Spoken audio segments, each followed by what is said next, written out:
The office building was spotless. Every night after the last worker had gone home, David Martinez pushed his old mop bucket across the marble floors, his tired hands cracking from years of cleaning chemicals. He was a janitor, 42 years old, widowed, and raising his little daughter Emily on his own. Life hadn't been kind to David. He once dreamed of being a musician, back when he was young and life still seemed to offer promises. But those dreams died the day his wife fell sick. He sold his instruments piece by piece just to cover her hospital bills. When she passed, all that remained was an upright piano tucked away in a storage unit, a reminder of a dream he no longer had time to chase. David worked nights because it paid a little more, though it meant missing bedtime stories with Emily. Every night, he'd call her before school, his voice heavy with exhaustion but filled with love. "I'm working hard for you, baby. Someday things will be better." She always believed him, even when he didn't believe it himself. One evening, the company he worked for threw a grand event in the lobby, a corporate gala filled with men in tailored suits and women in sparkling gowns. The chandelier lights glittered, champagne glasses clinked, and laughter filled the air. David kept his head down, sweeping the edges of the marble floor, invisible among the powerful people who didn't even notice him. But then, someone did.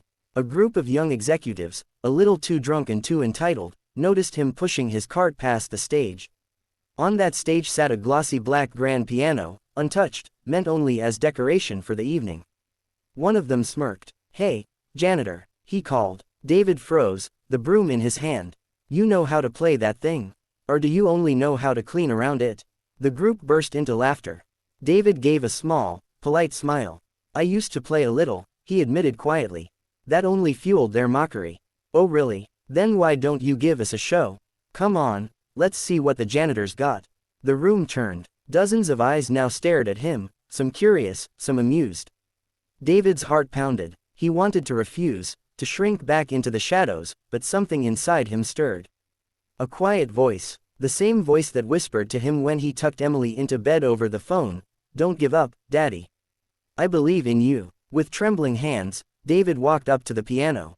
He sat on the bench, his janitor's uniform looking out of place under the golden lights.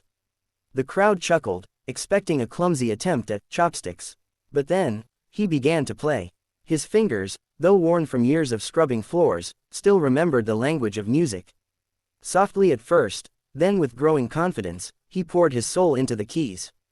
It wasn't just music, it was his life. His grief, his love, his sacrifice, his endless hope for his daughter, all of it came rushing out in a river of sound. The room fell silent, the laughter died, conversations stopped, even the waiters carrying trays of wine glasses froze in their steps. The music filled the grand lobby, soaring upward as though reaching for the heavens themselves. By the time he finished, there wasn't a dry eye in the room. Even the CEO, a man known for his stone-cold demeanor, had tears streaming down his face. He rose slowly, the entire room following his lead with thunderous applause that shook the walls. David stood, embarrassed, his cheeks flushed. I'm sorry," he said softly, about to return to his mop. But the CEO stepped forward. "Don't you dare apologize," he said, his voice thick with emotion. "That was the most beautiful thing I've ever heard in this building. Son, what are you doing as a janitor?" David lowered his eyes. "I had to give up music when my wife got sick. I just needed to provide for my daughter." The CEO paused, visibly moved. He placed a hand on David's shoulder. "Then you've given up too much. From today on, you're not just our janitor. You're our new music director. We'll sponsor your daughter's education too." A man with that much talent, and that much heart, deserves better. Gasps filled the crowd. David stood frozen, unable to believe what he'd just heard. His chest tightened, tears stung his eyes. For years he had sacrificed everything, convinced the world had forgotten him. And now, because of one cruel joke that backfired, his entire life was about to change. That night, when David returned home, his daughter Emily was waiting by the window. "Daddy, you're home early," she squealed, running into his arms. He hugged her tightly, tears dripping into her hair. "Baby," he whispered, "our lives are about to change. Daddy's gonna play the piano again." And for the first time in years, David believed his own words.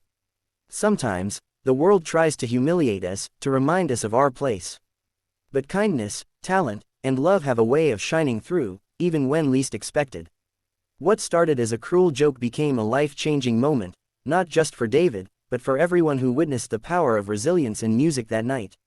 If this story touched your heart, don't forget to like, share, and subscribe for more powerful stories that remind us all to never give up hope.